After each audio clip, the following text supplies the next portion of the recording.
Panginoon. Sa oras ito, magandang umaga po sa bawat isa. Guys, kung anyang kayong kamayan ng bawat isa at ating batiin ang bawat kapatid sa pangalan ng ating Panginoon. Salamat sa inyong pagparito at pakikibahagi sa gawain ng ating Panginoon. Maasa na ang Diyos ang siyang magbibigay ng katugunan at kasapatan sa bawat isa sa atin. Sa oras na ito, sa hindi pag-abala, ay nais kong puntahan ang ating tekstong gagamitin. Meron po tayong dalawang partikular na book na gagamitin. At dito una sa lahat ay sa Luke chapter 12, verse 35. At mamaya babalikan natin yung Matthew 25. Pero ngayon ay ang unang verse ay Luke 12:35. Sabi rito, be dressed in readiness. Be dressed, ano sabi? Be dressed in readiness and keep your lamps lit. Ulitin ko, be dressed in readiness and keep your lamps lit. Matthew chapter 25, verse 6 hanggang verse 10. Sabi rito, verse 6, but at midnight there was a shout. Behold, the bridegroom come out to meet him. Then all those virgins rose and trimmed their lamps. The foolish said to the prudent, give us some of your oil, for our lamps are going out. But the prudent answered, no, there will be not enough for us and you too. Go instead to the dealers and buy some for yourselves. And while they were going away to make the purchase, the bridegroom came, and those who were ready went in with him to the wedding feast, and the door was shut. Praise God. Panginoon, magpala sa mga salitang binasa natin. Muli natin sabihin, Amen. Purihin ng Diyos. Makako po tayo sa oras na ito.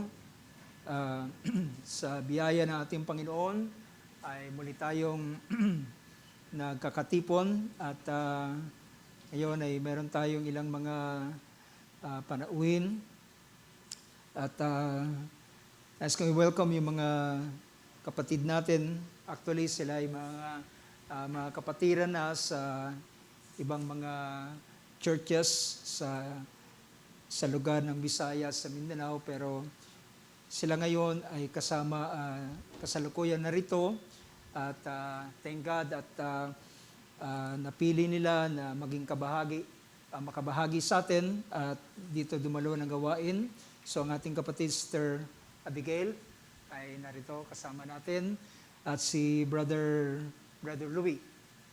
Si Brother Louie ay siya ay kapatid ni Brother Randy, tama ba? Ni asawa ni Sister Pai. At siya ay nagtatrabaho sa lugar ng Las Piñas. Samantalang Sister Abby naman ay nasa Molino, tama? Nasa lugar ng Molino.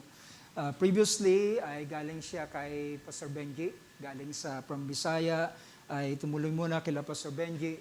At ngayon siya ay naghahanap ng trabaho.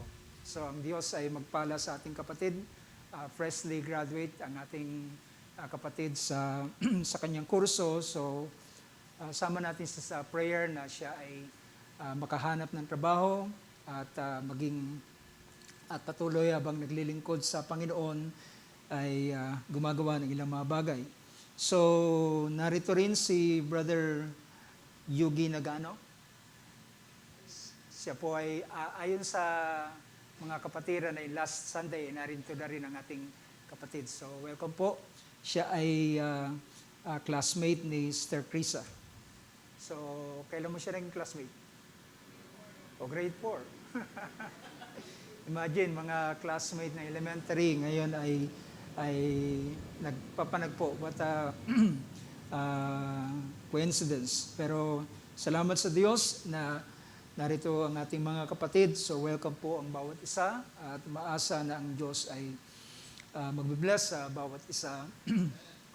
sa bawat isa sa atin. So last Sunday po ay naroon ako sa lugar ng Dasmariñas. At brother, medyo lakasan mo ng konti, parang gusto kong kung okay lang.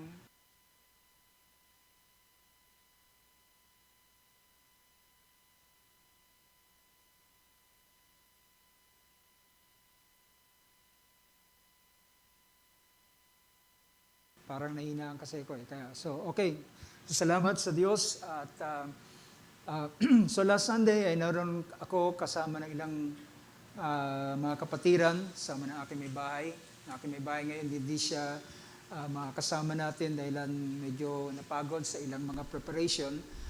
At pagkatapos ng gawain last Sunday ay diretso na rin sa ministers meeting. At nalaman ko yung pangyayari sa pwesto nila Barjobi. So, salamat at walang anumang bagay na naging resulta. Bagamat nagkaroon ng sunog at mas alam ko ito'y parang hindi naman ganun kalaki. Pero ang pinakamahalaga ay yung patuloy na pag-iingat ng Panginoon na ating patuloy na naranasan. So yung mga karanasan na ating naranasan, mga kapatid, ay ito ay ating stepping stone. Patuloy nating karanasan at sa mga susunod na mga pangyayari sa ating buhay ay magagawa nating sabihin, kung ang Diyos ay nag-iingat sa amin sa ganitong kalalagayan, alam ko ang Diyos ay mag-iingat din sa akin. So it's the same way na nangyari kay David. At sabi ni David, sabi niya, ang Diyos na nagligtas sa akin sa leon at sa oso, siya rin na magliligtas sa akin at magbibigay dito sa hindi tuling Pilisteyong ito. So ganoon ang ating karanasan sa Panginoon. Ang pananampalataya po ay hindi ito biglang in an instant ay biglang lumalakas. It is little by little as God ang Diyos ay habang ang Diyos nagpapakilala ng kanyang sarili at binibigay niya ang kanyang mga salita at may mga karanasan tayong naranasan. So sa pamamagitan noon, ang ating pananampalataya ay unti-unti na ito ay nade-develop. At at alam ko rin naman, even si Abraham, bago siya nakarating sa tinatawag siyang ama ng pananampalataya, dumaan ang kanyang pananampalataya sa pagsubok, dumaan ang kanyang pananampalataya sa development until such time na hindi niya na pwedeng pag-alilanganan ang Diyos. Until such time na hindi niya na kayang kilalanin ang gawa ng Panginoon. Now, by the way, before I forgot, Brother Joseph is here, Brother Joseph Nebetangkap, all the way from Australia. So thank God once more that you have been here once again. So maasa po ako na ang Diyos ay patuloy na gagawa sa bawat isa sa atin. So ngayon nais kong mag-proceed sa ating paksa na pag-uusapan. Gusto kong i-share sa inyo,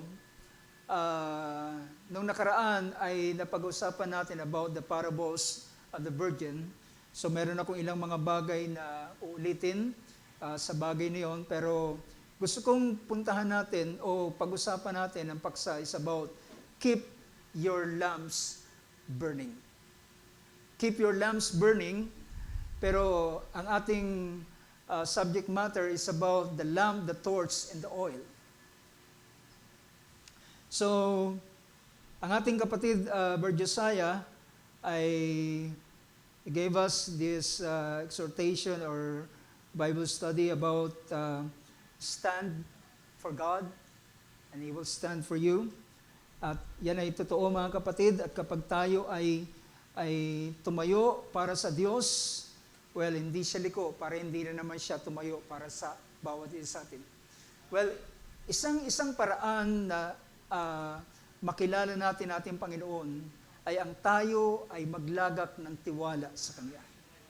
Kapag tayo ay nagtiwala sa Kanya, sumampalataya sa Kanya, ang Book of Romans ay nagsasabi, ang sino mang nagtitiwala sa Kanya ay hindi mapapahiya. Ibig sabihin, kapag hindi mapapahiya, ay papatunayan ng Diyos na siya ay pwedeng pagkatiwalaan. Siya ay trustworthy. Siya ay pwedeng pagkatiwalaan sa anumang mga bagay. At kagaya ng narinig natin sa karanasan ng tatlong magkakaibigan, nang sila ay tumayo para sa Panginoon, then ang Diyos naman ay handang tumayo para sa Kanya. Handa niyang patunayan ang kanyang mga salita na ito ay hindi nagbabago. Can you imagine na napakinggan natin kanina na doon nang sila ay dalhin sa apoy, kahit yung kanilang mga sombrero at yung buhok at kahit yung kanilang damit ay hindi man lamang nasunog, hindi lang siya basta hindi nasunog, ni kahit yung singe o yung amoy ng usok o yung pinakamaliit na strand ng buhok ay yun yung pinakaunang masusunog sa tindi ng init. Diba? Kapag nakakita kayo ng isang plastic na idarang mo sa sobrang init, kahit hindi pa siya lumalapat sa apoy, yung sobrang init niya ay malalamukos na siya. So gayon ang nangyayari, pwede mangyari sa buhok ng tao. Sa sobrang init ay yun ay masusunog, pero ang sabi ng banal na kasulatan, walang nangamoy na sunog sa kanila. Kaya nga sabi natin kapatid, kung yung mga taong ito ay naiwan o iningatan ng ating Panginoon sa apoy, gaano pa yung chocolate? Chocolate ay, ang tao ay mas mahalaga ang tao. Praise God. So, kaya ng Diyos. Nasabi ng ating Panginoon, kung ang Diyos ay nagmamalasakit sa mga sparrow, nagmamalasakit siya sa maliliit na klase ng ibon, mga maya, gaano hindi siya nagmamalasakit sa bawat isa sa atin. Amen. Mas mahalaga tayo kaysa mga maya. Mas mahalaga ang halaga natin kaysa napakaraming mga maya. Ang maya ay binebenta ayon doon sa scripture ay parang sentimo lamang, 2 maya sa sentimo, o ganun yung description niya. Pero sabi niya, ikaw ay mas higit ka kaysa maraming mga ibon. At sabi natin ating Panginoon, walang isa sa kanila na mahuhulog sa lupa na hindi alam ng ating Panginoon, ng Diyos Ama na nasa langit. No, sa oras na ito, habang ating pupuntahan ang kaisipang ito, keep your lamps burning. So, doon ay binibigyan ng pansin at pinakita ang ating kapatid ay Bar Josiah, ay binigyan niya ng pansin about standing for God. Ang verse na kanyang ginamit ay hango sa chapter 16, verse 13 ng book of 1 Corinthians. At yung verse na ito ay nagsasabing, be on alert, stand firm in the faith, act like men, and be strong. So napakaganda ng verse na ito, ng encouragement ni Paul sa mga taga-Corinthians. Sabi niya, be on the alert. Pag sinabing be on the alert, ay pinapakita rito ay ikaw ay nagbabantay. Diba? Kapag ang ating bansa ay pinapasok o isang bansa ay pinapasok ng mga terorista o ano pa mang mga tinatawag na threat, nandun sila sa mataas na klase ng alert na pinapakita nila na yung sandatahang lakas ay nakahanda. So, ganun sa bahaging ito ang pinapakita, be on the alert and stand firm. So, ngayon sa huling mga araw na ito ay dapat tayong maging labis na alert. How many can say amen? Dapat tayong maging lubos na alert dahilan kung hindi tayo magiging alert, mga kapatid. Well, At kung magiging complacent tayo at magiging relaxed tayo, marami mga bagay na pwedeng makalagpas at even baka ang rapture ay makalagpas din naman sa bawat isa sa atin. So be always on the alert. So be on the alert and stand firm in the faith, act like man and be strong. So alam nyo, medyo related ang kaisipang ito sa ating bibigyan ng pansin dahil dito sa verse na ito ay pinag-usapan o binanggit binanggit dito sa Luke chapter 12 verse 35 ay pinahayag ni Luke ang pangungusap ng ating Panginoon.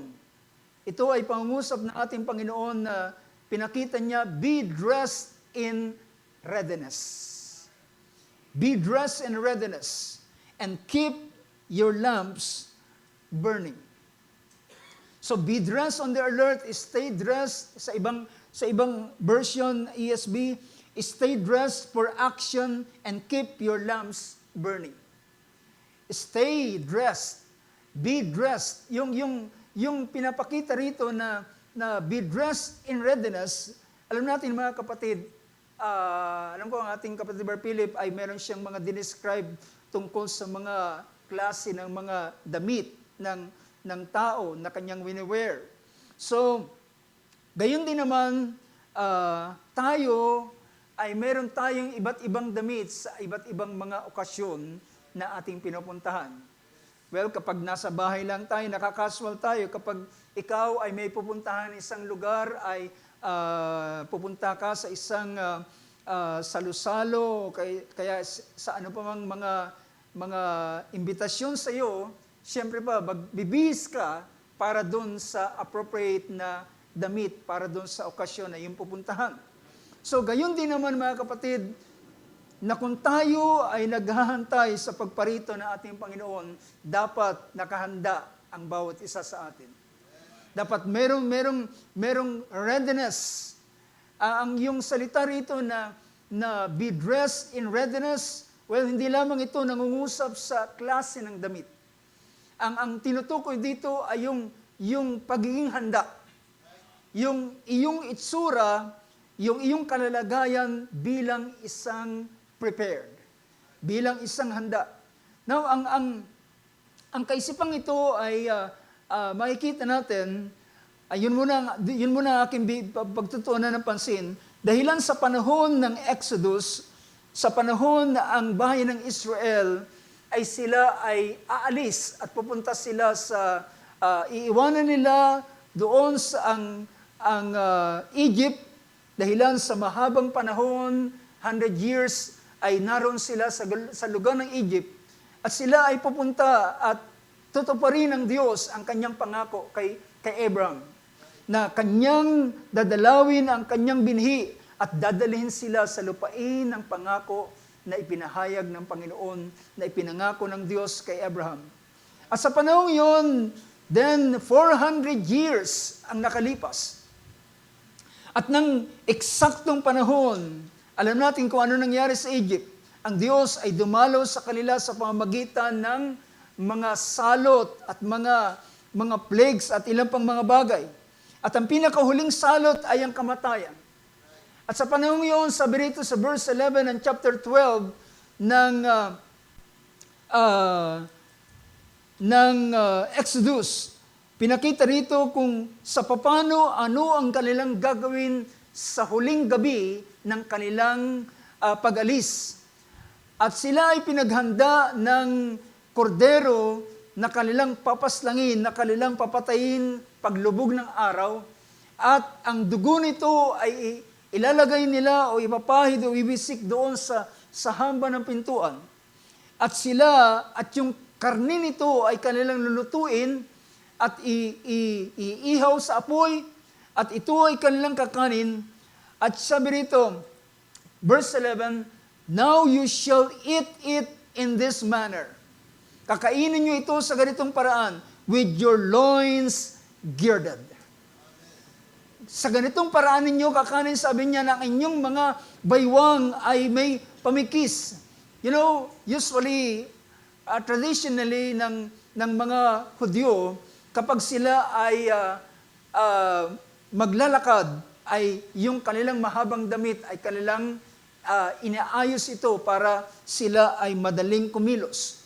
So sabi niya, now you shall eat it in this manner, with your loins girded, your sandals on your feet, your staff in your hand, and you shall eat it in haste.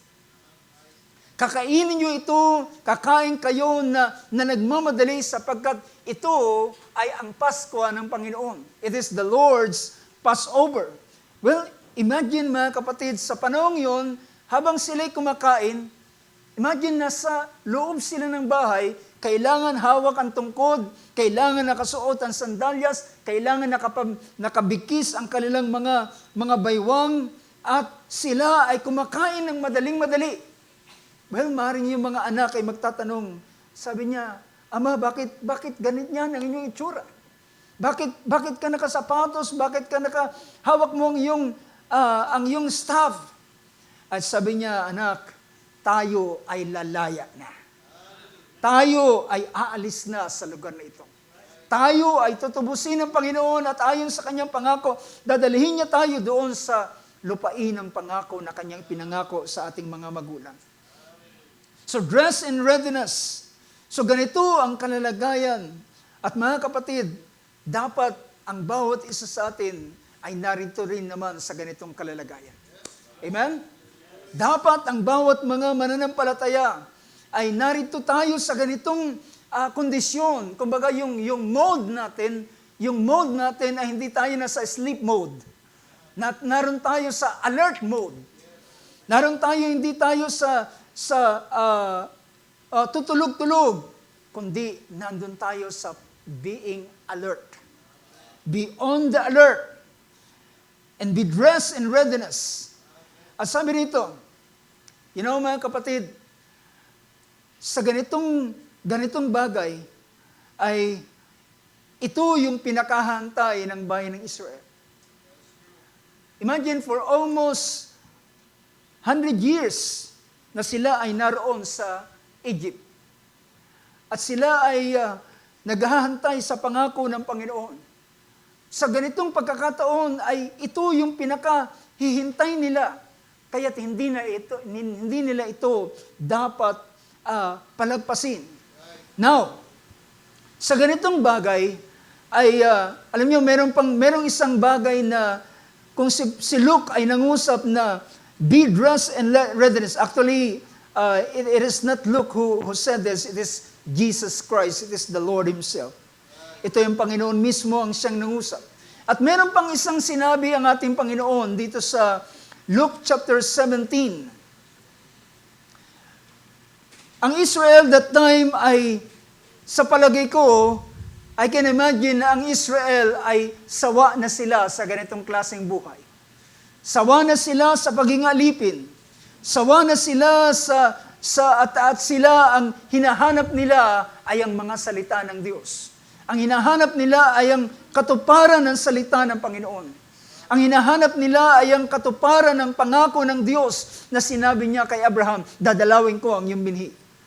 At sa ganitong bagay, ito yung kanilang pinakakahintay. Ang ating Panginoon din naman sa aklat sa Luke chapter 17, verse 32. Alam nyo, isa rito sa pinakita ay ang isang pangyayari sa panahon ng Sodom and Gomorrah. Sa panahon ng pagparito ng ating Panginoon, inilarawan ang kalalagayan sa panahon ni Noah. Diba? As it was in the days of Noah, so shall it be in the coming of the Son of Man. As it was in the days of Lot, kahit man sa kapanahonan ni Lot, ay ganoon ang kalalagayan sa panahon ng pagparito ng ating Panginoon. Ano sa panahon ni Noah? Ang sabi ng banal na kasulatan, ang mga tao ay kumakain, umiinom, nag-aasawa at pinapag-asawa. Sa panahon ni Lot, ang mga tao ay nasa kanilang mga ordinaryong paraan ng pamumuhay at nasa kanilang mga ginagawa. Ngunit, sabi ng banal na kasulatan, dumating ang baha, o si Noah ay pumasok doon sa arka, ngunit walang alam ang mga tao. Si Lot ay pinatakas na ng Panginoon papunta doon sa lugar na hindi niya gagalawin. At sabi ng banal na kasulatan, merong paalala ang ating Panginoon. Sabi rito sa verse 32, ng Book of Luke 17, sabi niya, remember Lot's wife. Alam niyo, ang asawa ni Lot sa panahon ito ay masyado siyang sabihin na natin na nabuyo ang kanyang puso sa mga bagay doon sa Sodom at Gomorrah. Na ang syudad ay masyadong kanyang kinagiliwan at ang kalalagayang yun. Pero mga kapatid, samantalang si Lot, ang asawa ni Lot ay ang kanyang puso ay naiwan doon sa Sodom and Gomorrah. At we know kung ano ang kalalagayan ng Sodom and Gomorrah sa panahon yon ay napakaraming mga homosexual sa panahon yon.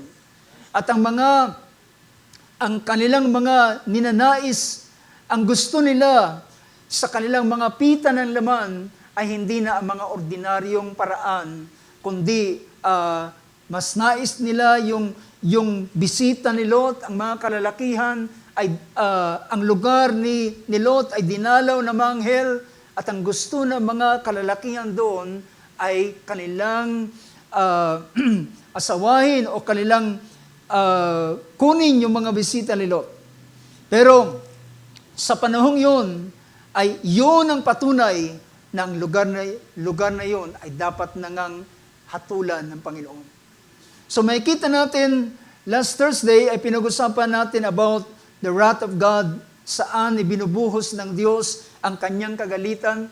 Ang sabi ng Book of Romans, ang kagalitan ng Diyos ay binubuhos niya in all sa lahat ng ungodliness. Lahat ng gawain ng tao na ginagawa niya na hindi niya na kinukonsider na merong Diyos. It is ungodliness. At itong gawain ito, sa lugar ng Sodom and Gomorrah, it is ungodliness. At sabi pa ng Book of Jude and Book of 2 Peter, sila ay nahirati sa tinatawag na strange flesh. Pag sinabing strange flesh, hindi na ang pagpapareha hindi na babae at lalaki, hindi na lalaki at babae, kundi lalaki sa lalaki at babae sa babae. That's strange flesh. Yan ang sinabi ng banal na kasulatan. So, kung ang panahong yon ay hinatulan ng Panginoon at ibinuhos ng Diyos ang kanyang kagalitan, ang sabi ng banal na kasulatan, ang nangyari sa Sodom at Gomorrah ay isang example lamang para sa mga tao na mamumuhay na hindi kumikilala sa Diyos. Now, dito sa panahong ito, kung babalikan natin ang Genesis chapter 19 verse 17, ay ito yung panahon na si Lot ay pinatatakas na ng anghel. Nang makita niya ang kasamaan ng lugar ng Sodom at Gomorrah, ay sabi niya, dumating na ang panahon. Kaya sabi niya, kung meron kang mga kamag-anak dito, ay sabihin mo na sila. Kung meron kang mahal sa buhay, ay sabihin mo na sila na gugunawin ang lugar na ito. Wawasakin ng Diyos ang lugar na ito. At pinuntahan ni Lot ang kanyang mga magiging manugang, betrothed doon sa kanyang mga anak. At ang kanyang sinabi sa kanila, magsialis tayo sa lugar na ito sapagkat wawasakin ng Diyos ang lugar na ito. At ang mga anak at ang mga manugang ni Lot ay sa palagay nila si Lot ay nagbibiro lamang. Pero dumating ang panahon nang hindi na nila kayang kunin pa ang kanilang mga anak. Dahilan, mga kapatid, ang kaligtasan, ito ay individual, ito ay personal, ito ay desisyon ng bawat isa. Hindi ito kayang batakin ng sino man. Kinakailangan magpasya. So nang hindi magpasya yung kanyang mga anak, ay umalis si Lot at sinabi ng anghel sa kanya, sabi niya, umalis na kayo sa lugar na ito. Alam niyo, sa Genesis chapter 19, verse 17, ang pangyari doon, sinabi sa kanya ng anghel, inilabas sila sa lugar, sa labas ng syudad. At sabi niya, tumakas kayo, escape for your life. Huwag kayong lilingon, sabi niya, at huwag kayong mananatili sa lugar na ito. Do not stay anywhere in the valley, but escape to the mountains, or you will be swept away. So makikita natin ang napaka-severe na gagawin ng Diyos sa lugar ng Sodom at Gomorrah. Pinapatakas sila doon sa kabundukan. Wag silang mananatili sa valley. Yung valley ay ito yung mga mababang lugar. And can you imagine kapag ang Diyos nagpaulan ng apoy at ng asupre, normally ito ay magro-roll down at pupunta sa valley. At kung naroon sila sa valley, sila rin naman ay madadamay. So, sabi rito, huwag kayong mananatili sa valley, escape to the mountains, or you will be swept away. And Lot said to them, oh no, my lords. At sabi niya, meron hiningi si Lot na isang lugar. Sabi niya, pupunta na lang kami sa lugar na ito. At sabi rito na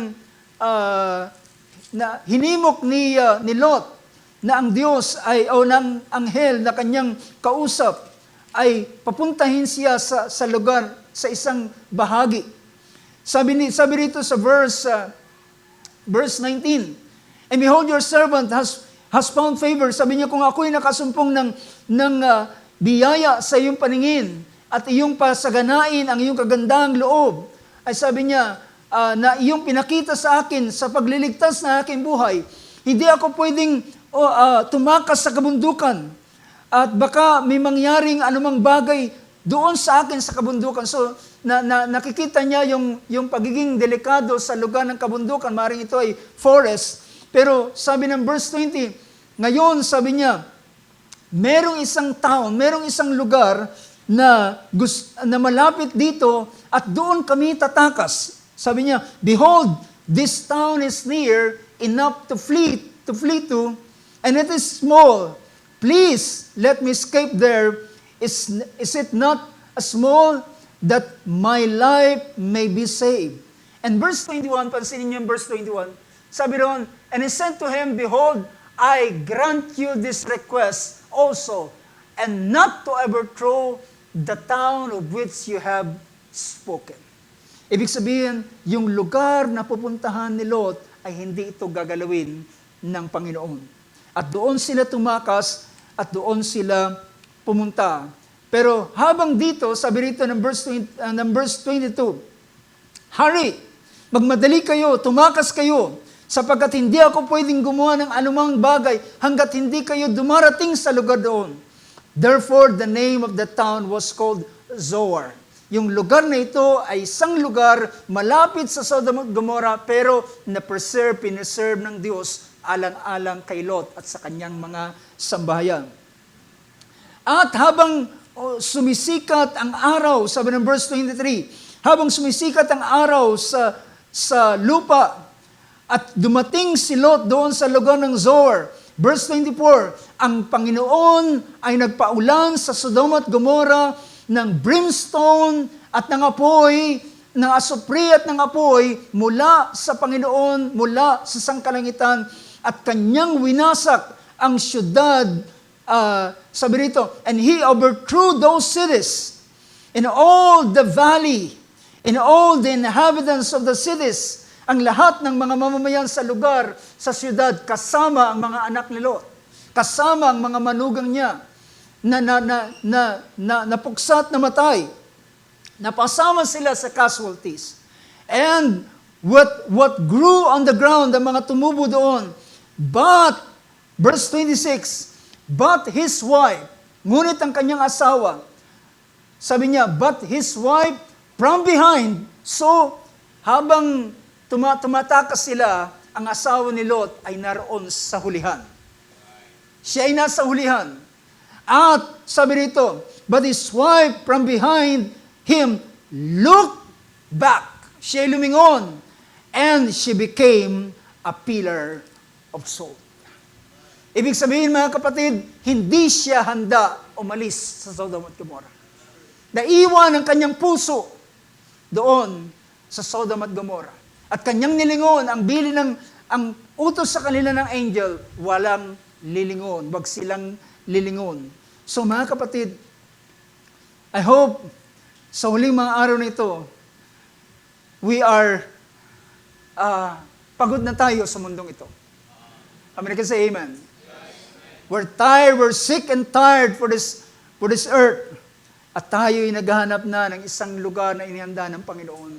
Dahil kahit saan ka sumuling, kaliwa at kanan, sa gobyerno o sa mga tao o sa ano pa mang mga bagay, at ang mundo ngayon ay sa iba't ibang lugar ay nakakaroon ng malimit na mga lindol. Well, mga kapatid, is it time? Ito na yung panahon na parang inuugana at tayo pinapatakas na mula sa mundong ito. How many can say amen, mga kapatid? Are we ready? Are we ready? Are we dressed in readiness sa uling mga araw nito? Kaya't ang payo ng ating Panginoon, remember Lot's wife. Sana ang ating mga puso, mga kapatid, ay hindi na sa mundong ito. Well, narito tayo sa mundong ito, nagtatrabaho, nagnenegosyo, naghahanap buhay, pero ang ating buhay ay hindi para sa mundong ito. At hindi rin tayo nag-iisip na mayroon pang mahabang panahon, hallelujah, na tayo mananatili sa ibabaw ng samudra for all those things na mga bagay na nangyayari sa ibabaw ng sanlibutan ito. Nakikita natin ang kasamaan, and this is worse sa buong panahon na ako'y nabuhay. Mula nang ako'y nagkaisip, this is the worst time na aking nakita ang ganitong klase ng korupsyon. Sabi pa nga ng mga nangungusap, in broad daylight, ginagawa nila ang pagnanakaw na ito. So, dito lamang natutupad ang sinabi ng banal na kasulatan, ang mga liko ay magpapakaliko pa. Ang mga masama ay magpapakasama pa. But, ang mga banal ay lalong magpapakabanal. Ang mga matuwid ay lalong magpapakatuwid. So, they will part ways sa huling mga araw nito. Ito na yung panahon na hindi nila makikita na hindi sila lahat ng panahon, lagi sila magkasama. There will be a time, there will part ways, ang mga banal magpapakabanal, ang mga masama ay lalong magpapakasama. So be ready and remember Lot's wife. So tayo ngayon ay naghanap buhay, nagtatrabaho, nagrenegosyo. Pero lahat ng yan ay para hindi natin kakalimutan na tayo ay naghahanda para sa pagparito ng ating Panginoon. Amen? Tayo'y naghahanda at tayo'y naghahantay sa pagparito ng ating Panginoon. This world is not my home, sabi pa ng isang awit. This world is not my home, I'm just a passing through. Ako'y dumadaan, ako'y manlalakbay lamang sa lugar na ito. So, titingnan natin ang pinagbibigyan natin ng pansin about our subject matter, the lamp, the torch, and the oil. Now, dito sa pinakita rito, be dressed in readiness or stay dressed for action and keep your lamps burning. Alam niyo ba yung lamps dyan? Yung lamps dyan ay ang pinakita rito bago ko puntahan pa yung paglalarawan about the lamps doon sa chapter 12 ng Book of Luke. Pinakita diyan, keep our lamps burning or keep your lamps lit. Dapat ang ating mga ilawan ay nagniningas. Do you get my point? Dapat ang ating mga ilawan ay may apoy. Dapat ang ating mga ilawan ay nagniningas siya. Hindi lamang siya basta merong apoy, kundi ito ay nagniningas. Alam niyo, sabi ng Book of Proverbs, chapter 20, verse 27, sabi niya, the spirit of man is the lamp of the Lord. 20:27 ng Proverbs, the spirit of man is the lamp of the Lord, searching all the innermost parts of his being.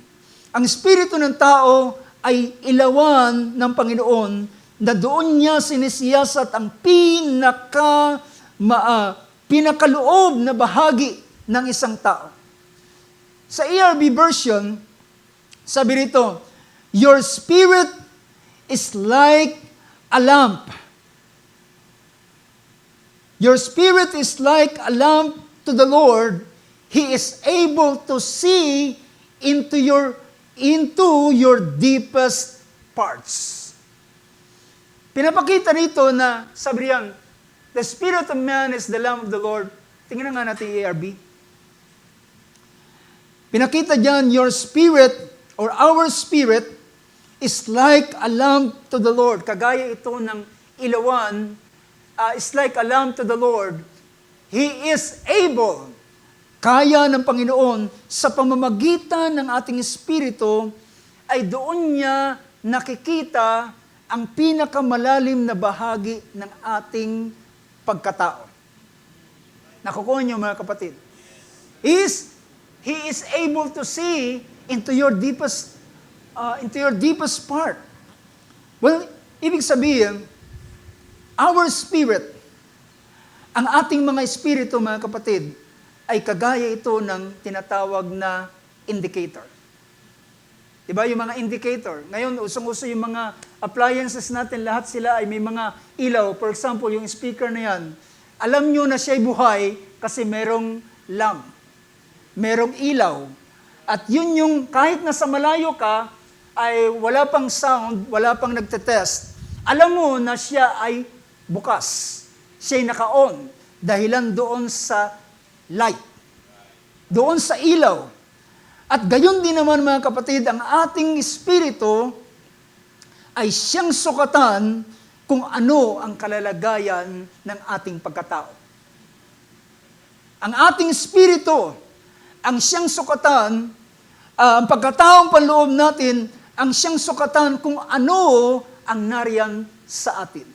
Ano ang pumupuno sa bawat isa sa atin. Naalala ko mga kapatid ng isang babae na kausap ng ating Panginoon sa Jacob's Well. Ang babae pumunta roon na kumuha ng tubig. Sumalok ng tubig. At ito ang Panginoon ay nagsabi sa kanya, pwede mo ba akong painumin? At sabi ng babae, Hudyo ka, ako Samaritana, wala tayong magandang usapan. Bakit ka nanghihingi sa akin ng tubig? Ang sabi ng Panginoon, kung nakikilala mo lamang kung sino ang humihingi sa iyo ng tubig, ikaw ay hingi sa kanya at bibigyan kanya ng tubig ng buhay. At naging interesado ang babaeng ito. Sabi niya, bigyan mo ko ng tubig na yan. At sabi niya,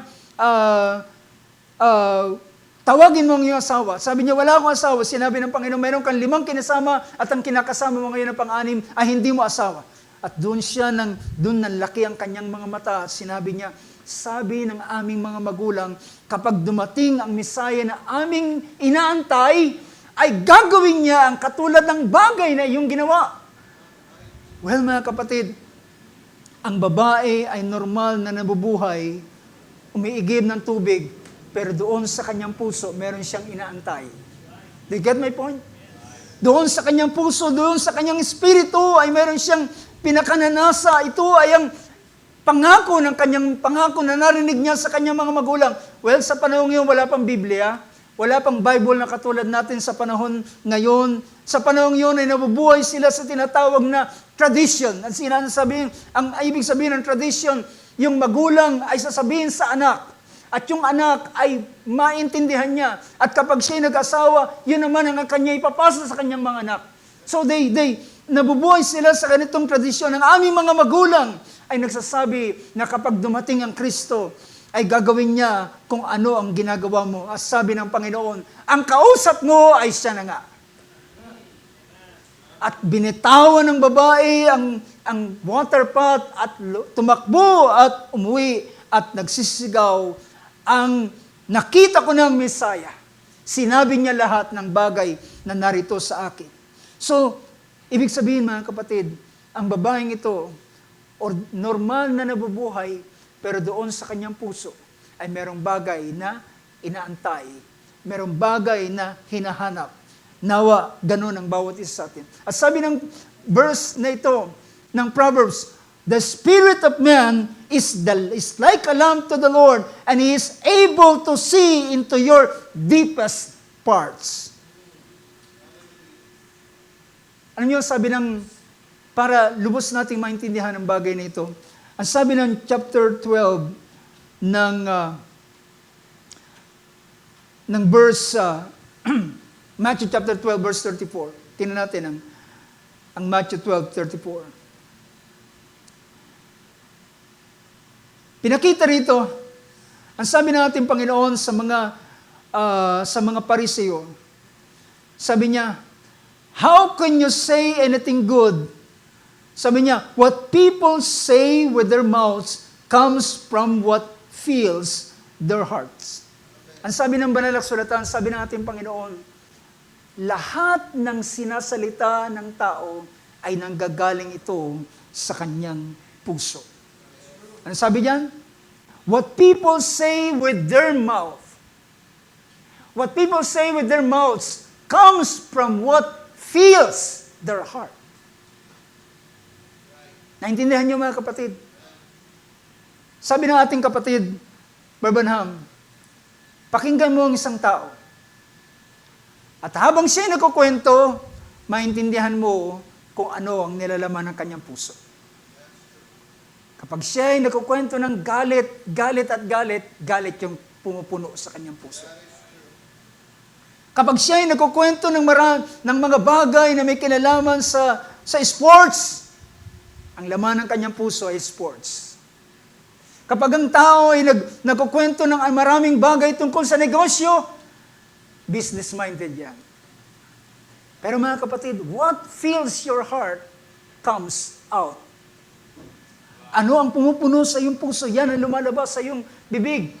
So pinapakita rito, ang espiritu ng tao, yung bibig niya, ay ito yung connection niya na siyang nagiging indicator kung ano ang nasa loob ng tao.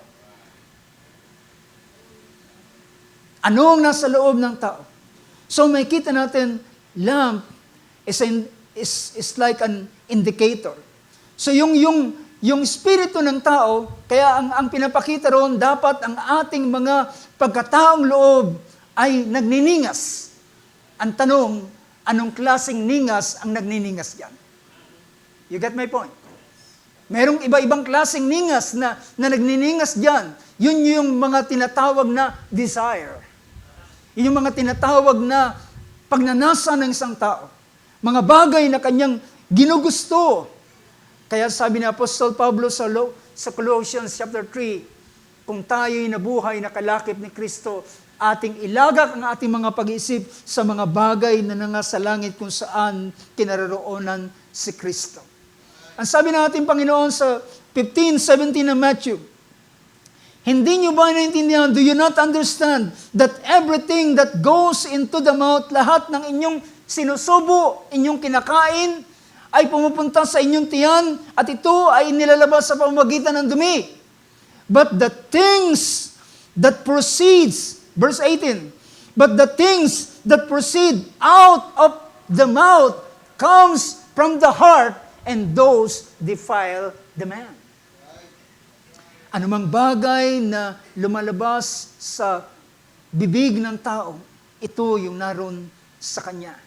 Kaya ang sabi ng Book of Proverbs, the spirit of man is the lamp of the Lord. Sa pamamagitan nito, nakikita kung ano ang nasa kaibuturan ng isang tao. Now, gusto kong puntahan natin, mga kapatid, ang klase ng tinatawag na lamp. Pwede natin ibigay pakita yung isang illustration. Dito sa dalawang chapter na book na ating binasa, ang chapter 12, verse 35, ay may binanggit na lamp. Diba? Stay dressed for action and keep your lamps burning. At dito naman sa sa Matthew 25 ay pinakita roon nang dumating yung hating gabi at nakarinig sila ng malakas na sigaw at sabi niya, narito ang kasintahang lalaki, salubungin natin siya. And verse 7, then all those virgins rose and trimmed their lamps. So, kapwa sila nangusap ng lamps. Pero, anong klase yung lamps na ito? Anong klase yung tinutukoy na lamps na ito? Tingnan natin yung illustration. Diyan sa illustration na yan, ay makikita ninyo na dalawang klase ng lampara. Pero ito ay mostly ang kilala natin tinatawag na lampara.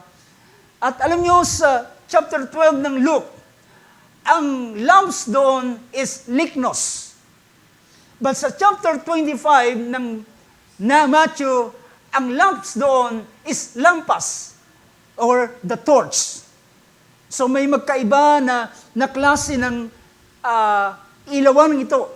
Yung isa ay table lamp, small lamp, liknos. Ito yung ginagamit sa indoor. Ito yung ginagamit sa loob ng bahay. Pero yung nasa Matthew 25 ay lampas, ng ibig sabihin is torch. Diba? Hindi mo pwedeng gamitin yung lamp, yung table lamp sa labas. Diba? Pag malakas ang hangin, pag hinanginan ito ay alam natin ito ay madaling mamamatay. Pero yung torch, because doon sa klase ng pagkakagawa sa kanya, kung pwede mong ipakita yung isang picture about sa torch. Isa pa. Yan. Makikita nyo kung paano siya ginawa. Binabalot siya yung pinaka-wick niya, yung pinaka-gasa niya, ano matawag doon, yung sinisindihan niya, ay binabalot siya doon sa pinaka-end ng rod. Then balikan mo yung pangalawang yan. Kapag yan ay sinindihan, pero bago siya sindihan, yan ay sinasok sa oil, sa olive oil. Yan ay sinasok doon sa olive oil. Kaya kung papansinin natin yung unang illustration sa dalawang klase ng lampara, ng lamps na pinapakita, alam natin na yung tinutukoy sa chapter 25 ay hindi ganitong lampara, kundi yung torch.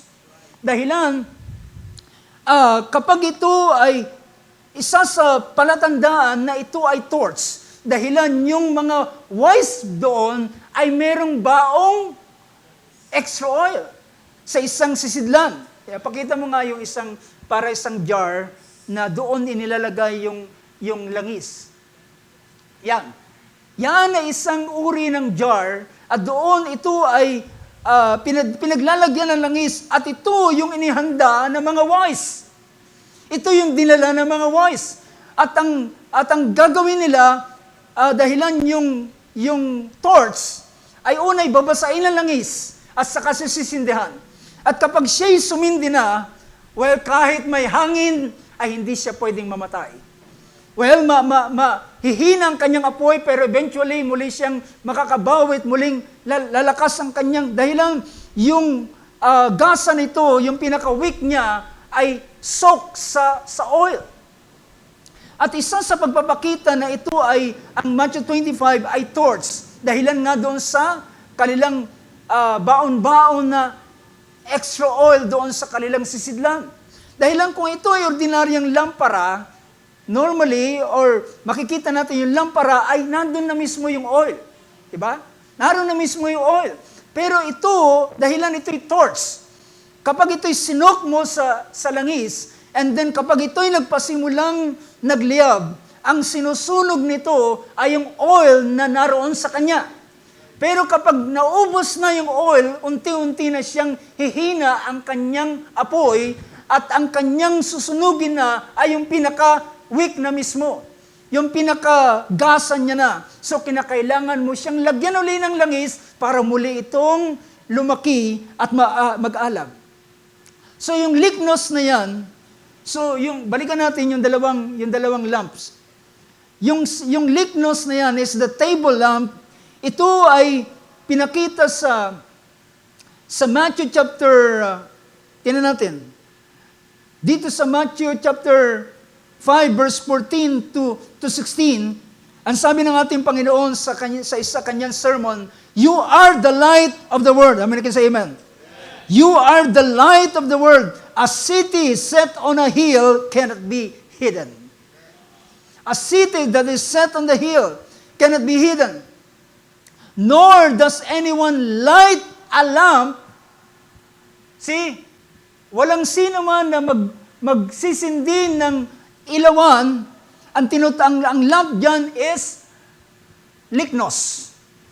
Nor does anyone light a lamp and put it under a basket, but on the lampstand, and it gives light to all who are in the house. So normally ito ay indoor lamp. Walang sino mang nagsisindi ng ilawan na inilalagay sa ilalim ng takalan o ng basket, kundi inilalagay ito sa lampstand upang makita, upang ito ay magdala ng liwanag sa buong sambahayan. Verse 16, "Let your light shine." Amen. "Let your light shine before men in such a way that they may see your good works." Let your light shine before men in such a way that they may see your good works and glorify your Father who is in heaven. Ang lampara diyan na tinutukoy na sinasabi na let your light shine. A lamp that is being lit. Sabi niya, anyone light a lamp. Ang lamp na yan, ang nire-represent niyan is yung light. Yung lamp ay yung ating spirito, pero yung light nito is our what? Good works. Do you get my point? It is our good works. So yung good works na yan ay nagpapakita na yung iyong panloob na ilawan, yung iyong ilawan ay nagniningas. Gumagawa ka ng kung ano ang sinabi ng salita ng Panginoon. Actually, ang chapter 5 ay dito sinabi ng ating Panginoon ang mga kakaibang mga pangungusap niya. Sabi niya, ang sabi ng kasulatan, sabi ng kautusan, mapuot ka sa iyong kaaway, pero sinasabi ko, ibigin mo ang iyong kaaway. So dito ay pinakita niya. So pinakita ng ilang mga talata ang ating bibigyan ng pansin. Ang 1 Timothy chapter 5 verse 25 ay pinakita roon, likewise also, deeds that are good are quite excellence, and those which otherwise cannot be concealed.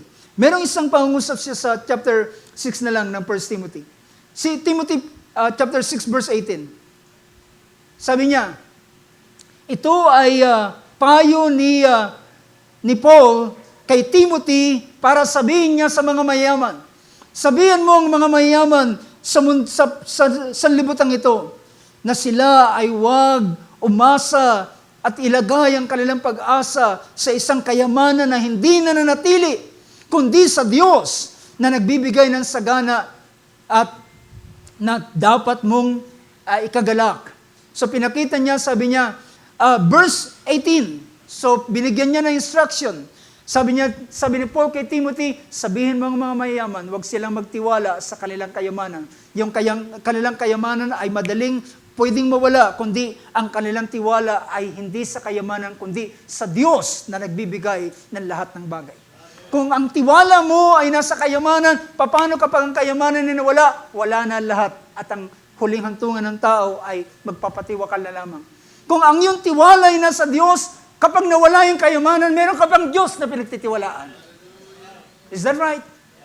So ang paglagakan mo ng tiwala ay hindi ang kayamanan, kundi ang Diyos na nagbibigay ng lahat na iyong pangailangan. Instruct them to do good, to be rich in good works, to be generous and ready to share.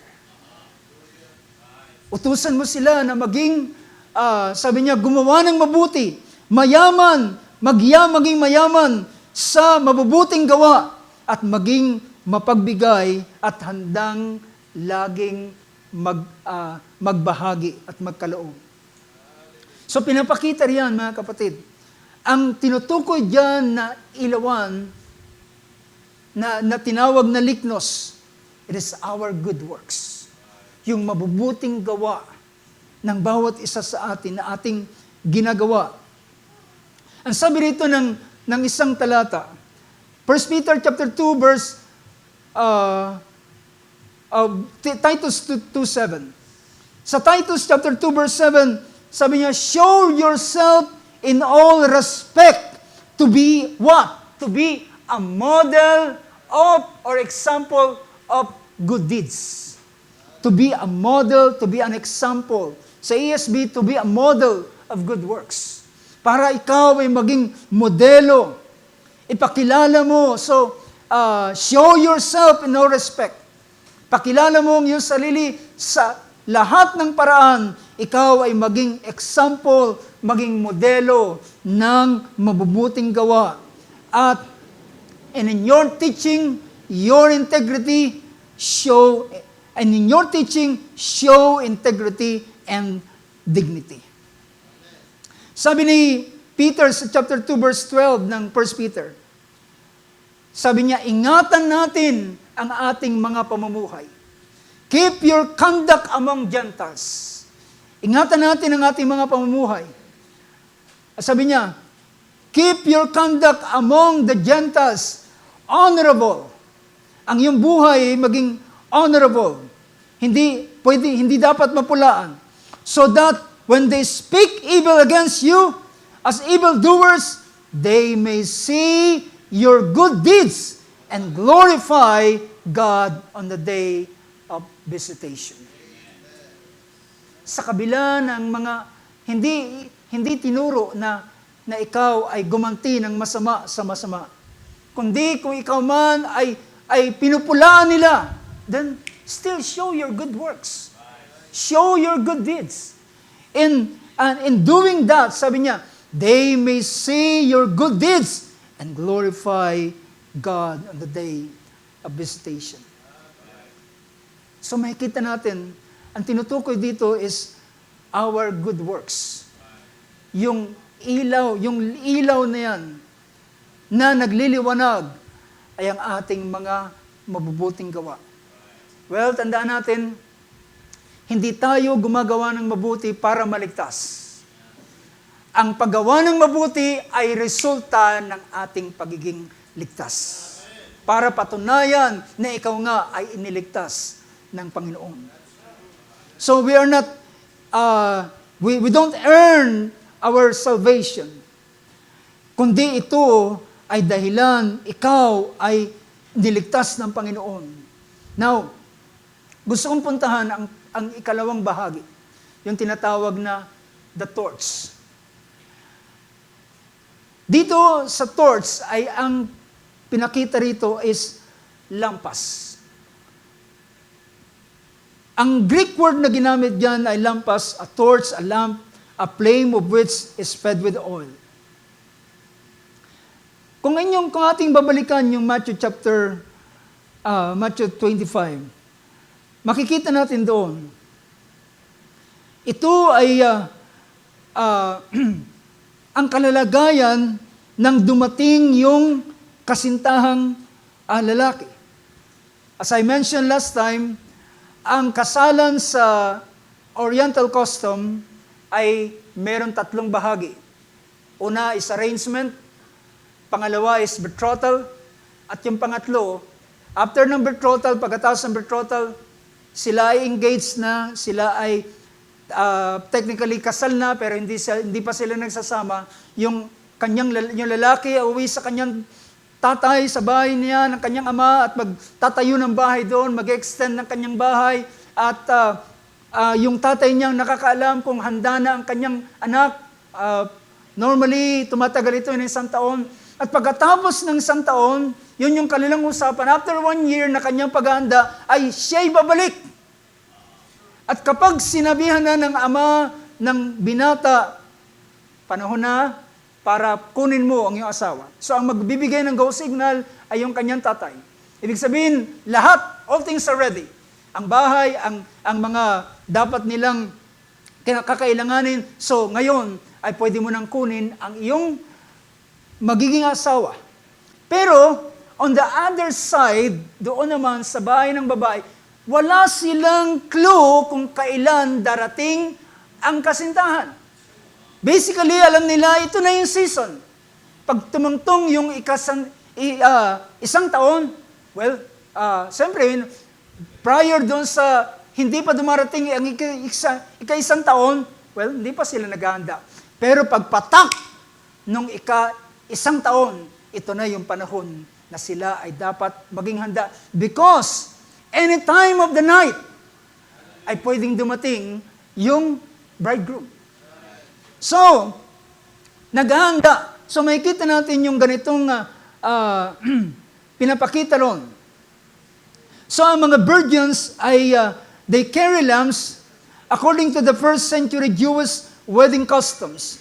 The bridegroom often arrived unexpected at night. And the bridal attendants, that's the virgins, the bridal attendants, or mas kilala sa ating panahon ngayon, yung mga bridesmaid, the bridal attendants or the virgins welcome him. Yun palang gawain ng mga virgins, to welcome the bridegroom. Pero, ang paraan para niya i-welcome ang bridegroom ay meron silang daladalang torch. Paano nila i-welcome yung bridegroom? Wala silang dalawang torch. Ang dilim ng kanilang mukha.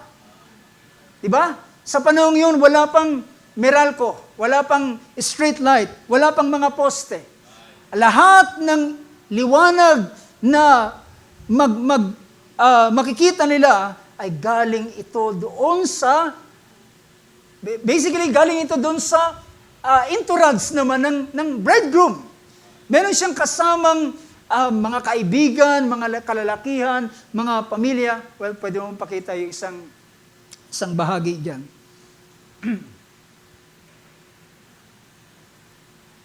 Yan yung pagsigaw, yun yung krauge, yan yung pagsigaw. Yung sumunod ay, ito na yung pagdating ng bridegroom. Yung sumunod na picture dyan ay makikita nyo na lahat ng sumasalubong sa kanya ay may daladalang liwanag.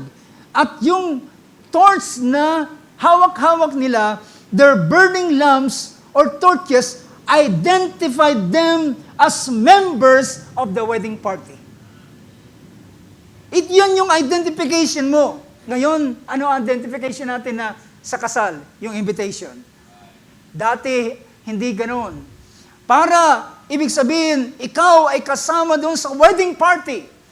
Kasama ka doon sa entourage. Kasama ka rin sa salubong. At kasama ka rin sa maghahatid doon sa bridegroom, papunta doon sa bahay ng kanyang ama. At doon magkakaroon ng feast. Magkakaroon ng piging. The very identification that you have na dapat ay taglay mo is your torch that is burning. The torch that is burning. Kaya, yung mga, nung sila'y nagising dahilan pagsigaw, ay nagising sila. Dahilan hindi lamang ito ordinaryong sigaw, ito ay may sigaw at merong ingay. Diba, nabasa natin sa Jeremiah chapter 25, the voice of gladness, the voice of myrrh. Ibig sabihin, may mga tugtugan. Diba, pag nakarinig ka ng banda, hindi pa pwedeng hindi magising sa gitna ng hating gabi. Napakatahimik. At merong ganitong klaseng kaingay. At merong sisigaw, narito na ang kasintahang lalaki. At naroon ang tugtugan, naroon ang tinig, the voice of the bridegroom, the voice of myrrh, the voice of gladness. Mayroong kaingay. So, ito naman yung panahon na nagising yung mga natutulog na mga virgins. Well, lahat sila ay pare-parehong kalalagayan. Lahat sila ay naghahanda, lahat sila ay basically kasama doon sa wedding party. Pero ang pinaka-identification nila na dapat nilang patunayan that they belong to the wedding party is their torch that is burning. But the problem, yung torch ng mga, makikita natin, kapwa naman yung 10 virgins, lahat ng kanilang mga lampara ay namamatay na. Ang pinaka mabuting bagay lamang, yung wise ay merong extra oil. And the problem doon sa foolish, they don't have enough. Wala silang dala-dala. At kaya, nagmamadali sila, bigyan mo kami, bigyan mo kami. Bigyan mo kami ng langis. Sabi naman ng prudent, hindi ito karamutan, ito ay pagiging wise, dahilan hindi ito sapat sa iyo at sa akin. Kapag binigyan kita, baka in the middle of the way, pareho tayong mga ngapa sa kadiliman. So, it is just enough para sa akin, enough ito para ako'y makapaglakbay hanggang doon sa bahay ng bridegroom. Kaya sabi niya, mas mabuti pa bumuli ka na lang para sa iyo. Ngunit habang sila ay yumayaon, ang sabi ng verse 10, and while they were going away to make a purchase, the bridegroom came, and those who were ready. Hindi lamang yun, handa ako. Hindi yan pinag-uusapan pag-ihanda. Ang pinag-uusapan pag-ihanda, yung torch that is burning. The burning torch. Sapagkat ikaw ang mag-guide at yung liwanag na ito maghahatid hanggang doon sa bahay ng kasintahang lalaki. Kaya yung sumunod na picture doon, makikita natin. Ang pinakita roon ay ang pagpunta na nila. Diba? Yan yung virgin na siyempre pa nagliliwanag. Meron ba bang isa? O yan na yung last. So, ibig sabihin, yung sinundan niyan, ito na yung party na napapunta. Balikan natin yung sinundan. Yan na yung party na papunta na doon sa bahay ng kasintahang lalaki. At bitbit at kasama na. Pero sabi roon, while they were going away to the purchase, the bridegroom came, and those who are ready went in with him to the wedding feast, and the door was shut. Now mga kapatid, alam niyo ba what represents if the lamps lignos, if the lamp that is lignos represents or ang pinapakita nito is our good works. And now, ano naman ang pinapakita nitong torch? Well, ang pinapakita ng torch na ito, mga kapatid, ang symbolism nito is a visible profession of your faith. Di ba pag sinabing torch, tinataas mo yan? Ibig sabihin, it is your identification. Your identification by what is your faith. It is your confession. Ano ba yung iyong sinasampalatayanan? O baka ikaw lamang nag-aantay, basta darating ang Panginoon. At ikaw ay nag-aantay. Meron ka bang alam? Meron ka bang confession? Alam mo na si Kristo ay babalik. Alam mo na si Kristo ay namatay at siya ay nabuhay para sa iyong pag-aaring ganap. The confession of your faith. Ang confession ng ating pananampalataya. Well, wag tayong mabuhay mga kapatid na hindi tayo nako-confess ng ating pananampalataya. Wag tayong mabuhay na pumupunta lamang sa gawain without na wala na ang confession ng ating faith. At kapag wala ang confession ng ating faith, alam niyo, ang sabi ng ating Panginoon sa kanyang sa kanyang pagpapahayag, sabi niya, ang sino man na magpahayag, i-confess ako sa likong sanlibutan ito, ay akin naman siyang i-confess doon sa araw na yon, sa harapan ng aking Ama at sa harapan ng aking mga anghel. Pero sino man ang magkaila sa akin sa likong sanlibutan ito, ay akin din naman siyang at siya ay aking i-deny sa harapan ng aking Ama at sa harapan ng mga anghel. Mga kapatid, sino kaya sa atin minsang nahihiyang manalangin sa ating pagkain kapag may kaharap tayo? Kapag nasa mga fast food chain tayo, at di tayo makapanalangin, hindi tayo makapagpasalamat, hindi natin makilala na sabihin, ang biyayang ito ay bigay ng Panginoon. Hindi ka nakakapag-Jollibee dahilan may maganda kang sweldo, maganda kang trabaho, kundi kinikilala mo everywhere, saan ka man makarating, you are confessing your faith. Is that right? You are confessing your faith. So, ang pinapakita rito ng torch na ito, so pinapakita, alam niyo, sa panahon ni Jesus, ang i-confess na si Jesus ay Christ, you will be in danger. If you will confess that Jesus is the Christ, Jesus is the Messiah, they will kick you out from the synagogue. Sisipain ka nila, tataboy ka nila sa kanilang mga synagogue. Yan ang dahilan, yung lalaking pinagaling ng ating Panginoon. At yung kanyang, siya na dating bulag ay nakakita. Siya na dating mula sa pagkabata ay hindi nakakita, ay nakakita. Well, ang lalaking ito, wala nang ibang pwede magtangkol sa kanya, kundi mismo siya at ang kanyang karanasan at ang kanyang confession. Sabi niya, anong ginawa sa'yo? Sabi niya, kumuha siya ng putik, nilagay niya sa aking mga mata at sinabihan niya ako maghugas. At nang maghugas ako, nakakita na ako. At ulit-ulit sila, hindi bagat sinabi ko sa inyo, gumawa siya ng putik, nilagay sa mata ko, at ako'y pinaghugas at ako'y nakakita.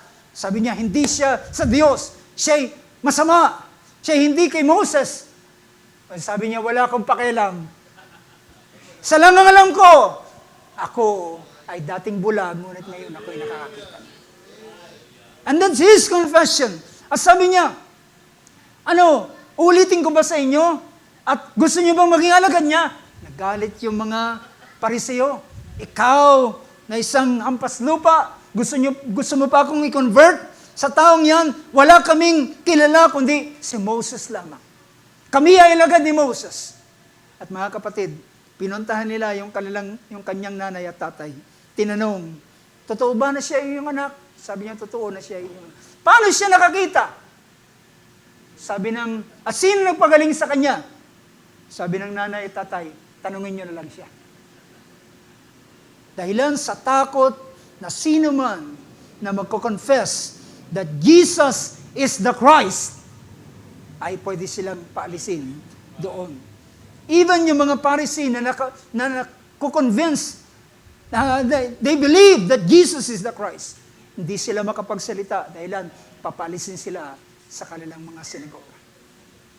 Ang confession ay mahalaga, mga kapatid. Tayo ba ay nabubuhay pa na mayroong confession? And that's the reason, mga kapatid, alam nyo, minsan masarap awitin ng mga hymns. Dahil yung mga hymns na yan, it declares our faith. Is that right? Nagdideklara ito ng ating pananampalataya. Yung awit kanina, we will have a homecoming in the first 1,000 years. In the first 1,000 years, magkakaroon tayo ng tinatawag na homecoming. There is going to be a meeting in the air, in the sweet by and by. Oh, blessed be the name of Jesus. Mga kapatid, kapag ang ating mga buhay ay wala ng confession, baka ang ating mga ilawan ay hindi na nagniningas. Nang sabi ng verse na binasa natin kanina, kung ano ang pumupuno sa puso, yun ang sinasalita ng bibig. Meron akong isang church na nadalaw. Meron silang tinatawag na nakalagay doon na malaki, what we believe. Kung ano ang aming pananampalataya. Well, maganda ang bagay niyon, but ang pinakamahalaga is our confession. Sinong naniniwalang ligtas? Are you confessing that you are your salvation? Kino-confess mo ba ang iyong salvation? Na sinabi ng ating ni Paul sa Romans 10 verse 9, if we confess with your mouth that Jesus is Lord and believe in your heart that God raised Him from the dead, you will be saved. At sabi niya, Brad, siguro sa panahon lang yan na baptism. No! It is our confession. Mamaya makikita natin, we don't have enough time. Pero alam niyo ba, ang confession ay hindi ito dapat tumigil. Dapat ito ay nagpapatuloy. Sapagkat kung ano ang iyong pinaniniwalaan at kung ano ang nariyan sa iyo, kapag sinasalita mo, ito ay naboboast. Diba? Subukan mo na meron kang sama ng loob sa isang tao at kinakwento mo. Habang kinakwento mo, merong bagay na nabubuhay doon. Is that right? Pero mga kapatid, kung ating i-confess, una ang ating kaligtasan. Ngayon, ang ating namang yung merong pinakita rito sa Titus 1:16 na nagsasabi, they profess to know God, but they deny Him by their works. See? Titus 1:16. They profess to know God, but they deny Him by their works. Dapat our confession and our life ay nakukoincide. Dapat pareho sila. Hindi ka dapat nagko-confess ng ganito at nabubuhay ka ng baligtad. They confess to know God, but they deny Him by their works. They are detestable and disobedient, unfit for any good work. Now, tingnan natin ang pinakita rito. Now, pinakita sa 1 Timothy chapter 2, verse 9 to verse 10, ay yung mga kababaihan. Yung mga kababaihan, sabi rito, likewise also that woman, ang mga kababaihan ay magdamit sila ng damit na, ano sabi diyan? Matimtiman o kapita-pitagan o kagalang-galang. Respectable apparel with modesty and self-control. Even sa pananamit ng mga kababaihan ay dapat meron silang self-control. Oo, alam ko maganda ka, alam ko maputi ka, pero hindi mo na yan kinakailangan i-display. You have to have, meron sila dapat self-control.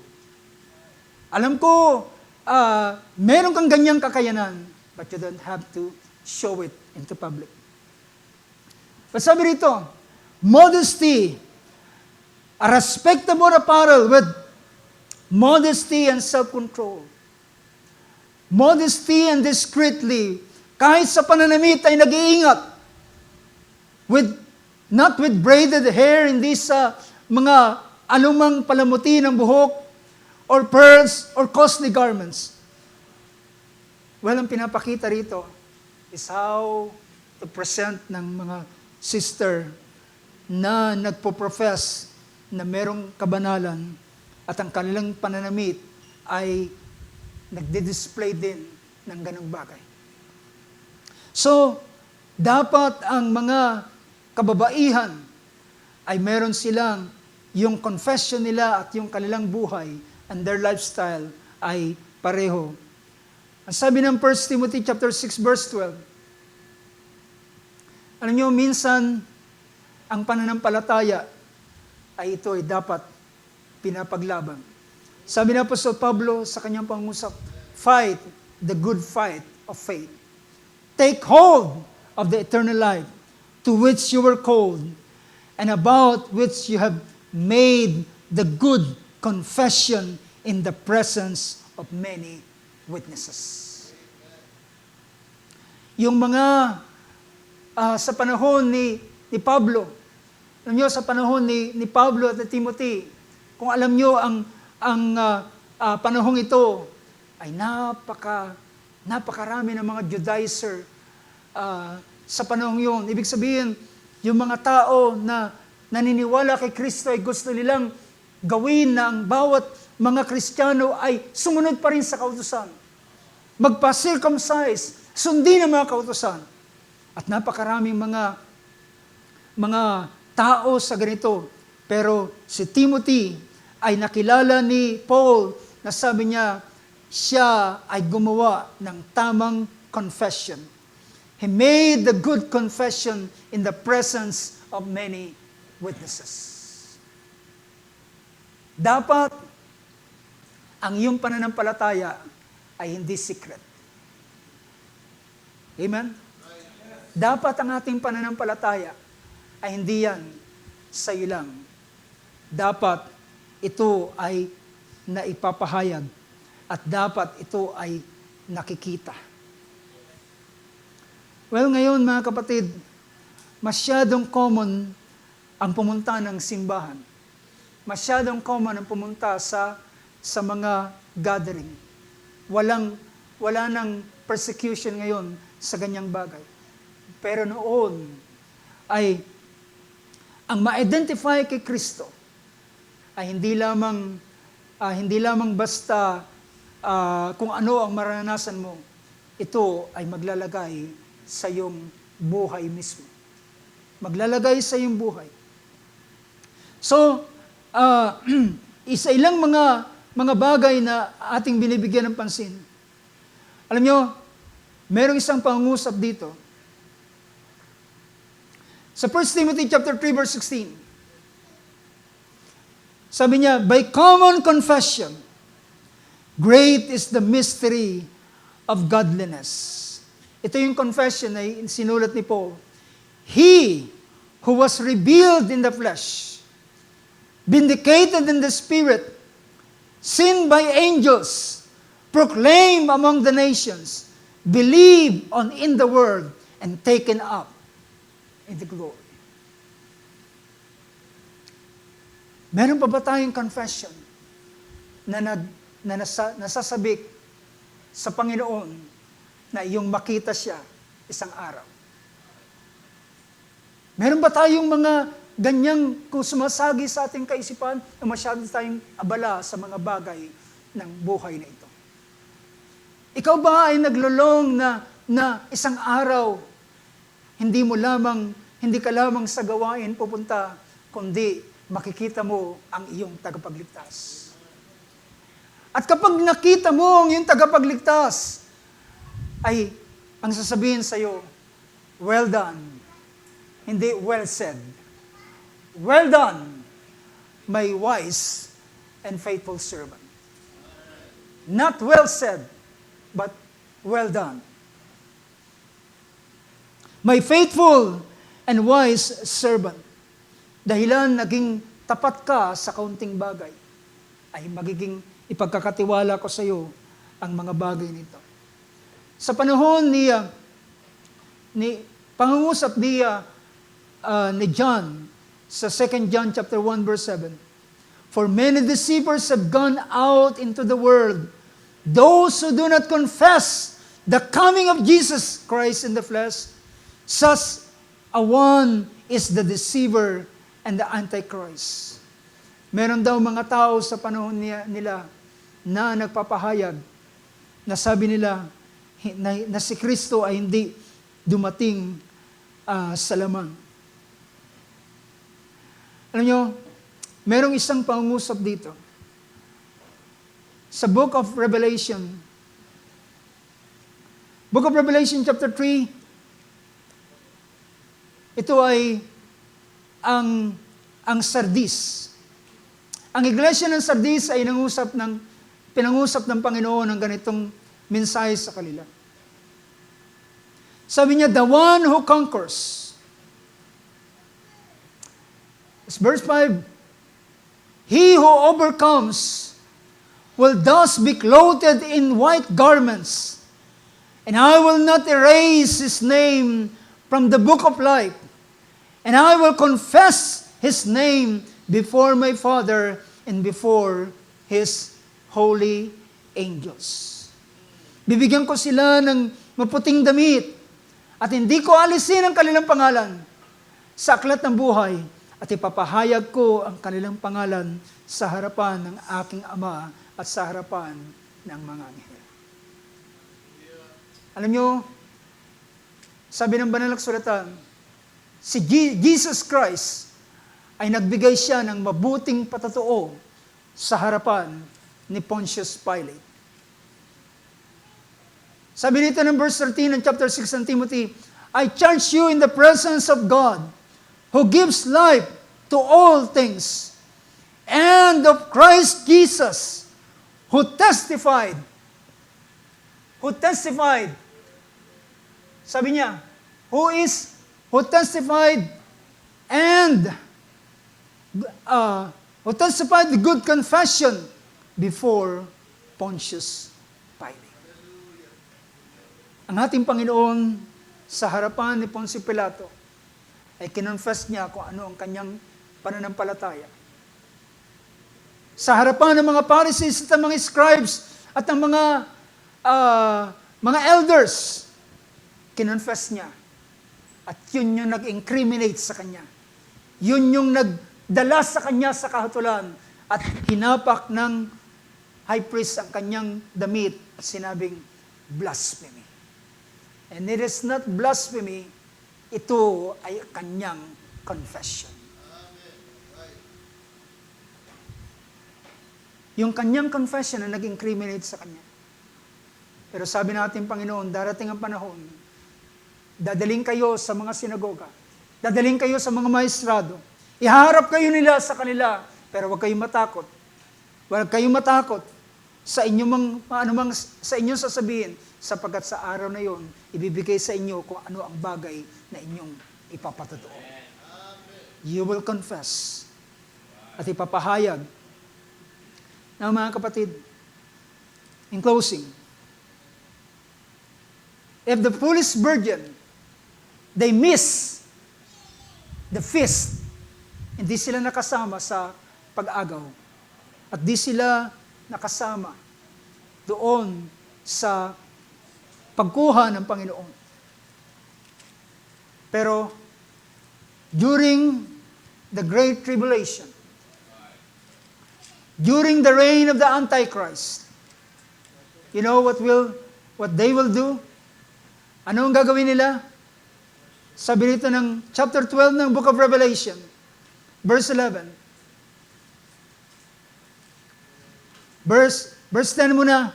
Then I heard a loud voice in heaven saying, now the salvation and the power and the kingdom of our God and the authority of his Christ have come. For the accuser of our brethren has been thrown down, he who accuses them before our God day and night. See, the accusers ay naikulong na. Verse 11, and they overcame him because of what? Because of the blood of the Lamb and because of the word of their testimony. Ano nagkulang sa kanila? Ang kanilang pagpapatotoo. Ang kanilang pagkukonfess ng kanilang pananampalataya. At sa araw na yon, paano sila magtatagumpay? Ang bagay na nagkulang sa kanila ay sa araw na yon ay kanilang gagawin at sila'y nagtagumpay sa pamamagitan ng dugo ng kordero at sa pamamagitan ng salita ng kanilang patotoo. Because of the word of their testimony. And they did not love their life even when faced with death. They don't love their lives. Sabi ng ating Panginoon, kung ngayon ibigin mong iyong sarili, ay lalo kang mawawalan ng kaligtasan yan. Ngunit sino man ang hindi umibig sa sarili at ibigay ang kanyang buhay, alang-alang kay Kristo at sa Ebanghelyo, ay sila ang maliligtas. Sila ang magkakamit ng ganitong bagay. Ang sabi sa book of Revelation, sa Sardis, ang verse na ito ay gusto ko lang basahin. Sabi rito ng verse na ito, sa chapter 3, sabi rito ng verse 3, o verse 2, wake up! Gumising, sabi niya sa Sardis, wake up and strengthen the things that remain, which were about to die. For I have not found your deeds completed in the sight of my God.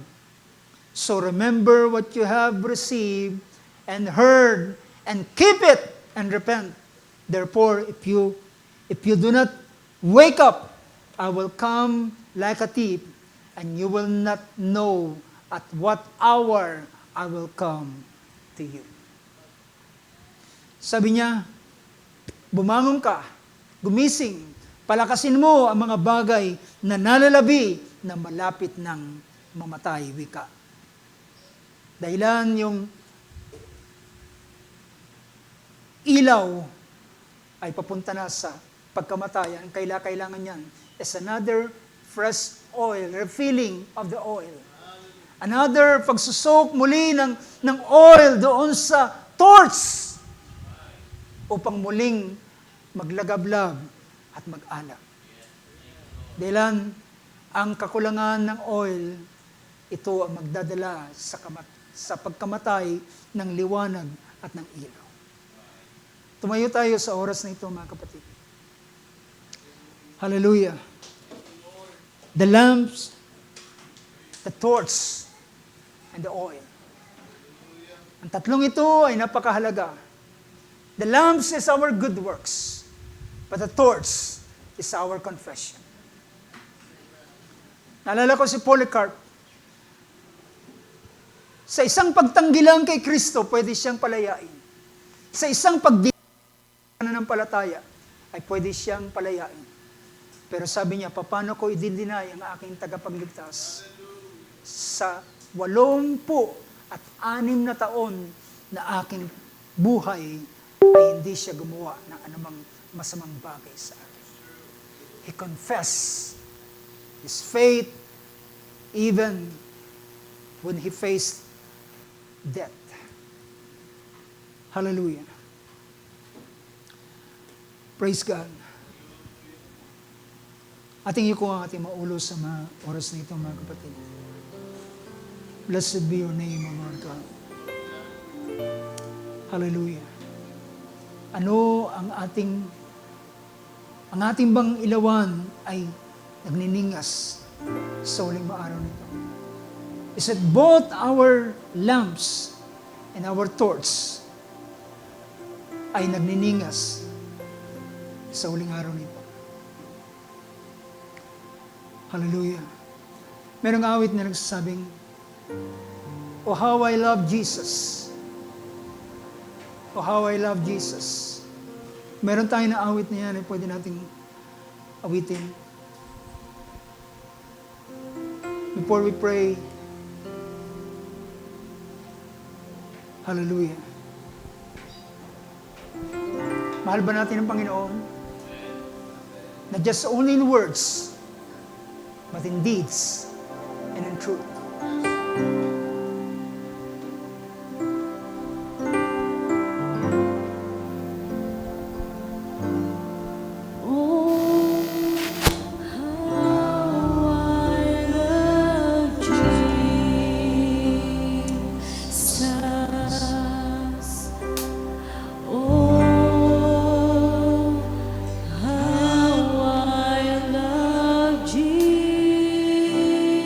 So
Paul sa Romans chapter 12 verse 11.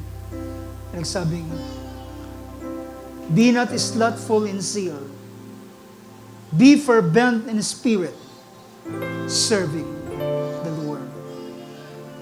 Sabi niya, huwag tayo maging tamad sa pagsusumikap, maging maningas sa espiritu na naglilingkod sa Panginoon. Hallelujah.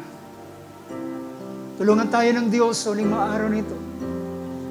Kung ating mga ningas ay nagpapasimulang bumaba, kung ang apoy na yan, hallelujah, ay nagpapasimulang humihina, it is about time, sinabi ni Apostol Pablo, muli kailangan ng panibagong paglalagay ng langis ng Espiritu. Well, hindi mo kailangan ng bautismo ng Espiritu muli. Ikaw ay tumanggap na ng Espiritu. Kailangan mo ang afresh in feeling ng Espiritu ng Diyos upang siya ay makagawa uli sa uling araw nito. Let us pray. Tayo dumulog sa panalangin. At ilan sa atin, ang sa oras na ito ay lalapit sa ating Panginoon. At sa Kanyang harapan ay ating papahayag at ating kinikilala, kailangan natin ang panibagong langis na ito. Dahilan, aminin natin at sa hindi, ang oil ay nakukonsume. Ang oil ay nauubos. Dahilan, ang tinatanggap natin is by measure. Ang tinanggap natin ay may sukat. So, from time to time, kinakailangan natin ng panibagong paggawa ng Espiritu ng Diyos sa buhay ng bawat isa. Tayo manalangin namang Diyos. Sa oras na ito, Lord, lumalapit kami sa iyong harapan. Mula sa akin ay yung maliit na lingkod, Lord, hanggang sa aking mga kapatid, sa oras na ito ay sama-sama kaming lumalapit, Panginoon, sa iyo.